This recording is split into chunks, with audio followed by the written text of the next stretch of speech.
नमस्कार, स्वागत है आपका यूट्यूब चैनल उल्टा चश्मा में। लेकर आया हूं आपका अपना कार्यक्रम विश्लेषण विद वानखड़े। प्रधानमंत्री आदरणीय नरेंद्र मोदी जी बनारस में संबोधित कर रहे थे। अभी भी और मुझे लगता है 2024 के चुनाव तक महिला रिजर्वेशन का कार्ड वो खेलते रहेंगे।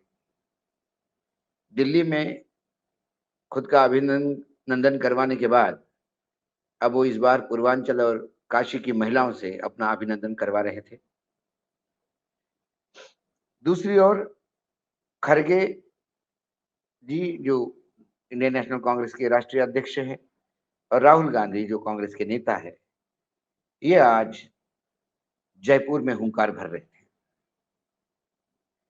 लेकिन इन दोनों के बीच राजनीतिक बातें करने के बीच एक डाटा सामने आया। मुझे लगा कि मैं उसे विश्लेषित करूं और बता दूं कि लोकतंत्र में वर्तमान में परंपराओं को ध्वस्त करते हुए कैसा मजाक उड़ाया जाता है।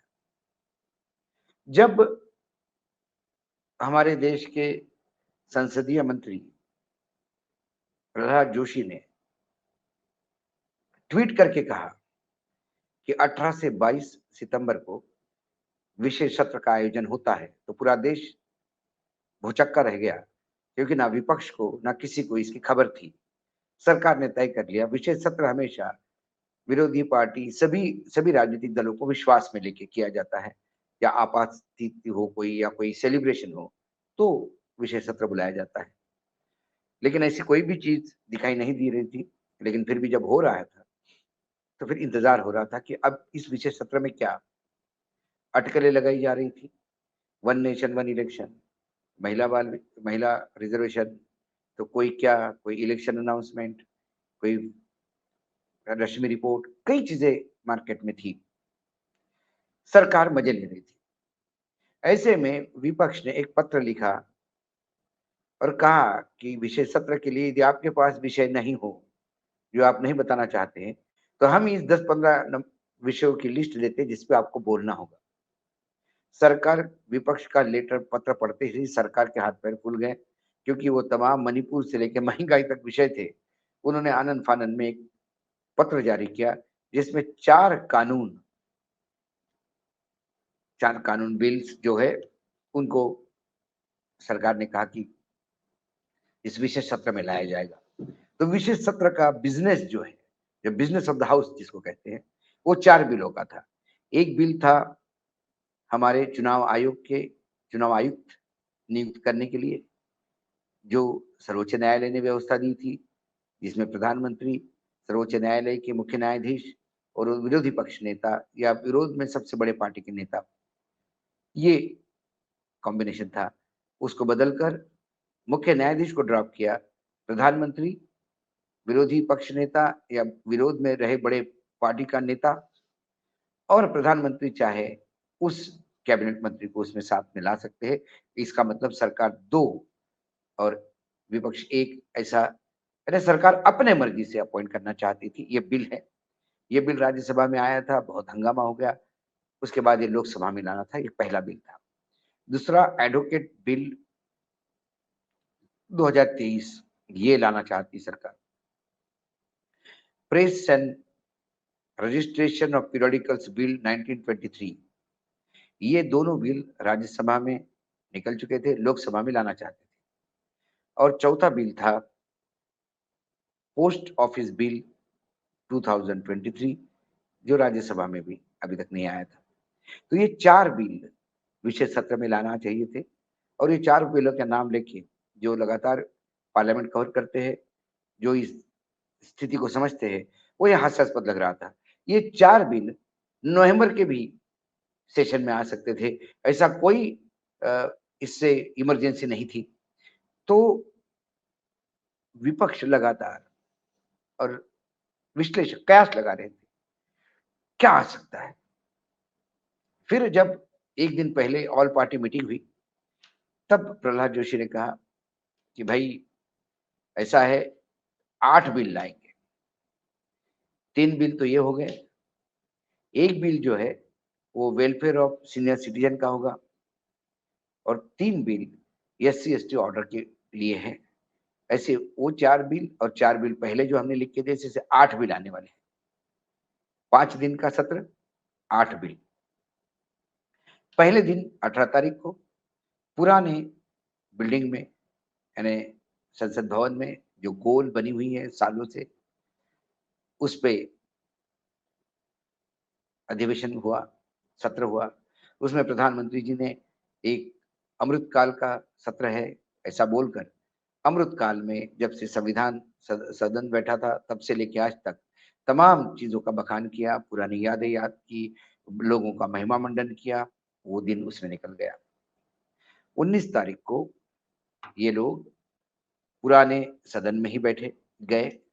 वहां उन्होंने सेंट्रल हॉल में एक मीटिंग ली और वहां ये कहा गया कि ये जो हमारा सदन है, जिसको हम आज छोड़ने वाले हैं, इसका भी एक अपना इतिहास है। अब इस संसद भवन को नया नाम हम देंगे, उसका होगा संविधान सदन, और वो हमारा प्रेरणा स्रोत रहेगा। इसलिए सर्वसम्मति से वहां एक प्रस्ताव पारित हुआ जिसमें संविधान सदन नाम हुआ पुराने संसद भवन का, और ये नए संसद भवन जिसको हम सेंट्रल विस्टा कहते हैं उसमें शिफ्ट हो गए। ये 18 के बाद 19 की बात हुई है।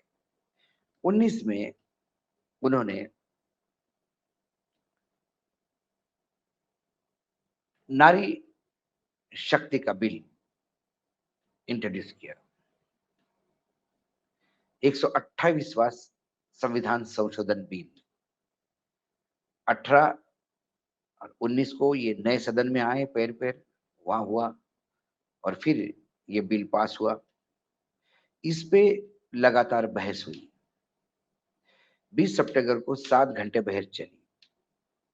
11 से 6 60 सांसद बोले।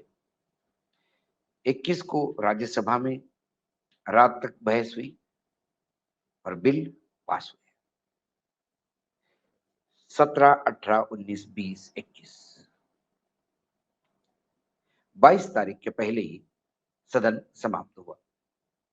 अब आंकड़े क्या कहते हैं, विश्लेषण जो जो डाटा आया, वो लोकसभा का काम जो 22 घंटे 45 मिनट चलना था, निर्धारित था, उसके जगह 31 घंटे चला। 8 घंटे काम ज्यादा हुआ। इसका मतलब 160% काम लोकसभा में ज्यादा हुआ। तालियां। राज्यसभा में जो निर्धारित समय था इन 5 दिनों का, 21 घंटे 45 मिनट था, लेकिन उसके जगह 4 दिनों में ही 27 घंटे 44 मिनट काम हुआ, जो 128% ज्यादा है।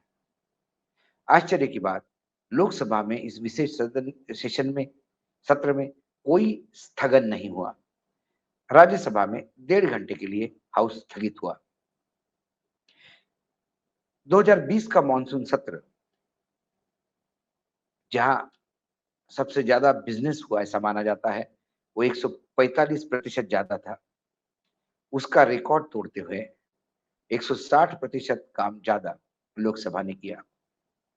यहां लोकतंत्र का मजाक जो मैं बोल रहा था वो ये है कि लोकसभा में विशेष सत्र में 160% काम ज्यादा हुआ, राज्यसभा में 128% काम ज्यादा हुआ, लोकसभा में कोई स्थगन भी नहीं हुआ, राज्यसभा में मात्र 1.5 घंटे का एक पैच रहा।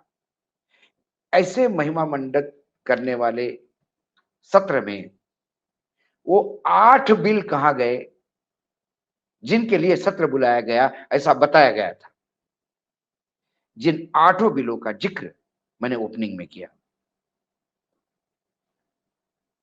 जिसके लिए यह सत्र बुलाया गया था, जो बिजनेस ऑफ द हाउस है, उसका जिक्र भी नहीं हुआ।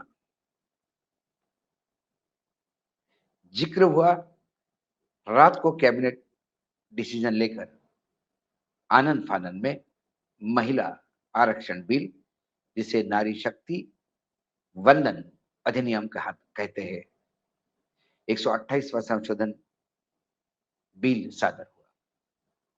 सवाल ये उठता है कि सरकार पहले से ये बिल बिजनेस में बताती तो सरकार का नुकसान क्या होता, लोकतंत्र के परंपरा का निर्वहन होता। लेकिन सरकार ने बिजनेस कुछ और बता के बिल कुछ और ले आने का ये जो नई परंपरा शुरू की है, वो लोकतंत्र के लिए घातक है। ये जो मास्टर स्ट्रोक लगाने की इनकी आदत है, इस मास्टर स्ट्रोक से परंपराएं हट रही है और लोकतंत्र में परंपराओं का बहुत महत्व होता है। ब्रिटेन का जो संविधान है वो परंपराओं के बेस्ड पे है, कोई लिखित नहीं है। जो परंपराएं चली आ रही है उसी को लिखित मान के संविधान बना। हमारा संविधान तो बनाया गया, परंपराओं का लोकतंत्र में इतना महत्व होता है। सारी परंपराएं ध्वस्त हुई और फिर हम विश्व के सबसे मदर ऑफ डेमोक्रेसी कहलवाते हैं और महिला आरक्षण बिल पास करवाते हैं, विपक्ष से सहयोग मांगते हैं, सहयोग देने के लिए धन्यवाद देते हैं और बनारस में प्रधानमंत्री कहते हैं कि विपक्ष ने महिलाओं से डर के संविधान इस बिल का साथ दिया। दो जगह भाषा बदलती है। हमने 7 कोस पे भाषा का डेलिक्ट बदलते हुए देखा, लेकिन 2 शहरों में प्रधानमंत्री को यू टर्न लेते हुए पहली बार देखा और परंपराएं कैसी ध्वस्त हुई। ये बिल इतिहास में लिखा जाएगा। ये सत्र जिस चीज के लिए बुलाया गया उसका जिक्र तक नहीं हुआ और जिसका जिक्र हुआ, जिसका रोज बखान हो रहा है, उसके लिए तो सदन बुलाया ही नहीं गया था। ये विश्लेषण, ये पूरा डाटा आने के बाद आपके सामने रखने का प्रयास किया। आज इतना ही। कल फिर आऊंगा, यानी सोमवार को आऊंगा किसी विषय के साथ। तब तक के लिए नमस्कार। लेकिन देखते रहिएगा यूट्यूब चैनल उल्टा चश्मा।